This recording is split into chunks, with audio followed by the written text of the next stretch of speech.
Good afternoon, Abbotsford residents. I'm Mr. Pelican. I'm running for the mayor of Abbotsford. And what we're going to do is, first of all, we're going to bring the RCMP in. We're going to shit-kick the Abbotsford men and women that were Henry's friends and decided to cover up organized crime, corruption, and carry out threats. Oh, it was a perfect plan under the Abbotsford's APD badge. Nobody would ever catch on till Henry's son opened his mouth. And Abbotsford residents, along with me, went to the RCMP.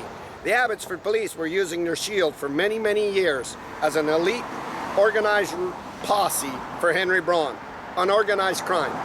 It takes no brains to know that Dave Sidhu's property was insider trading and the authorities need to come in.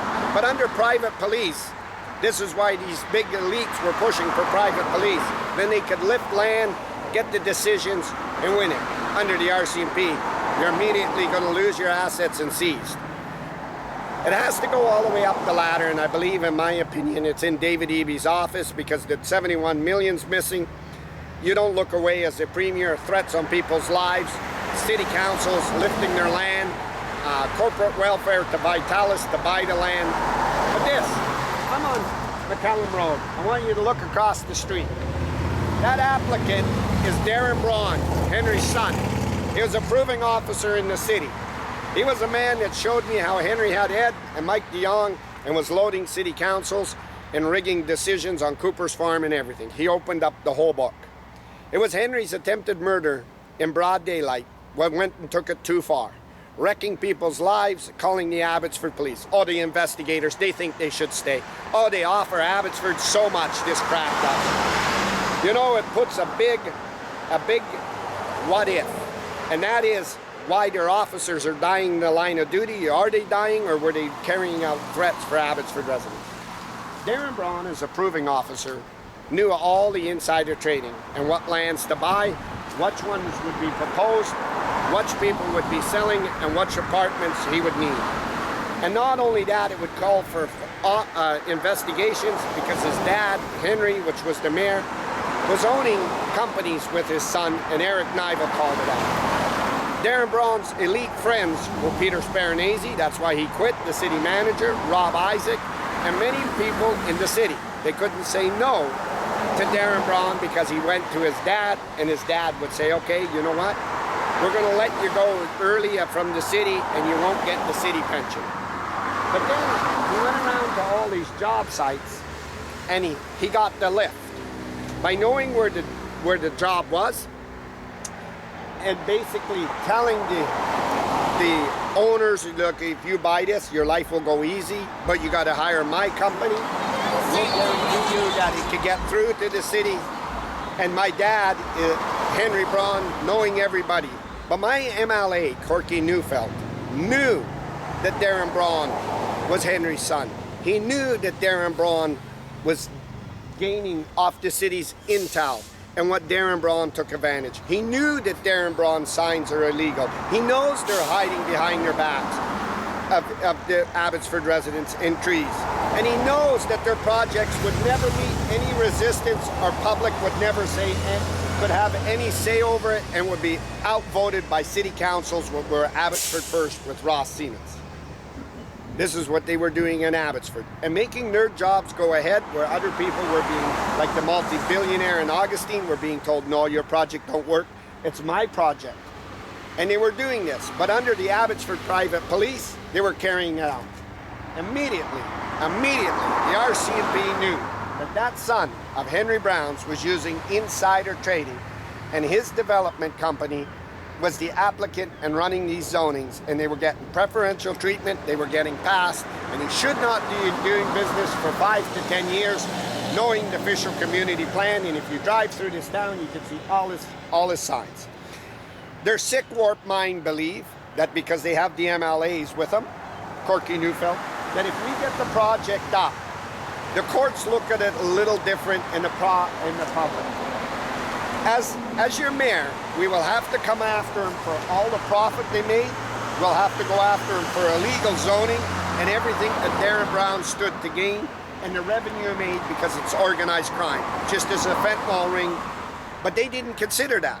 They considered themselves as politicians and opportunists that went into the city, not to run the city for the taxpayers. But they had a special muscle, the Abbotsford Police.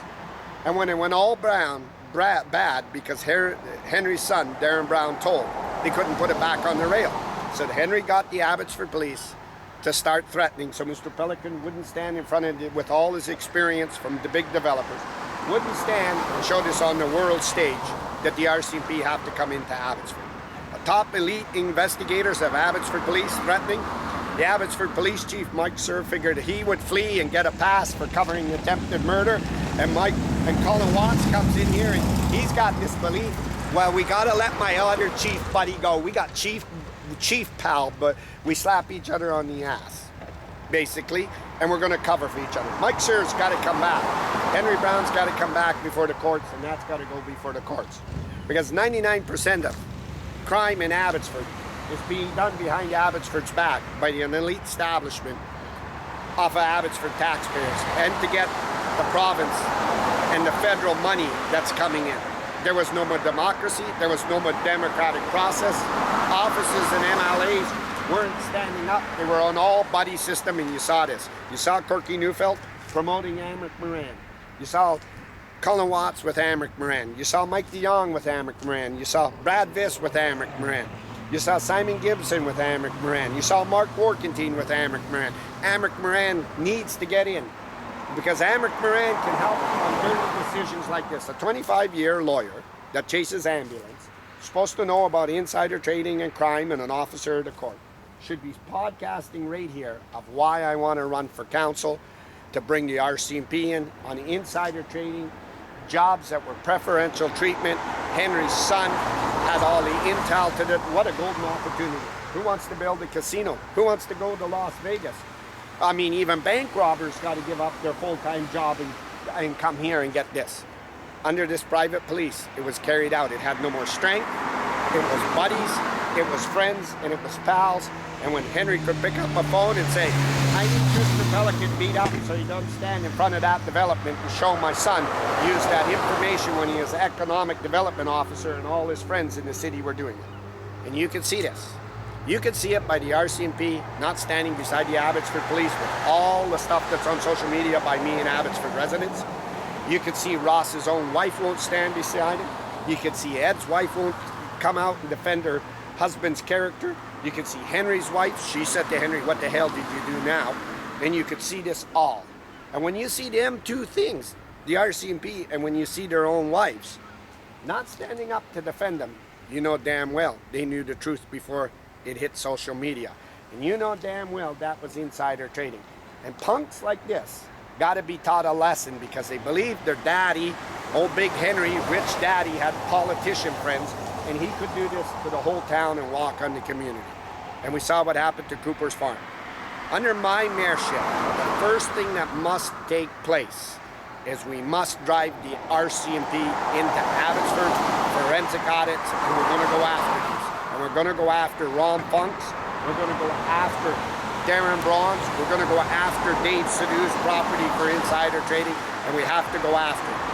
And also, it was the way that Henry was threatening through the elections, using the task force to threaten, all for this, for them job sites, all for it, all of it. And an Abbotsford judge said it the best to me when I was talking to him. He said, Mr. Pelican, and he knew Mike Sir covered Henry's hit and run. He said, nobody's above the law.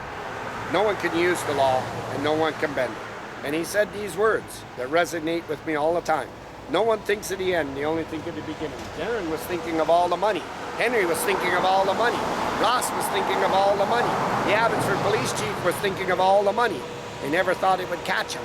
You know, the longest I was in a uniform, I got a few friends, now I'm out of here. We must be adamant. As a victim, I'm adamant.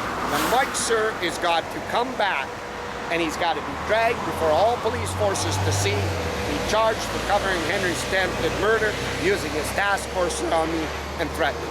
But the question now, Abbotsford's asking me, how much information does Mike Sir have on Henry to blackmail him so he don't go down, and on David Eby, and on the top elite politicians? I tell you, he has to have a lot, in my opinion, in order for him not to be being picked up by the RCMP and being charged. But we're going to make sure that happens.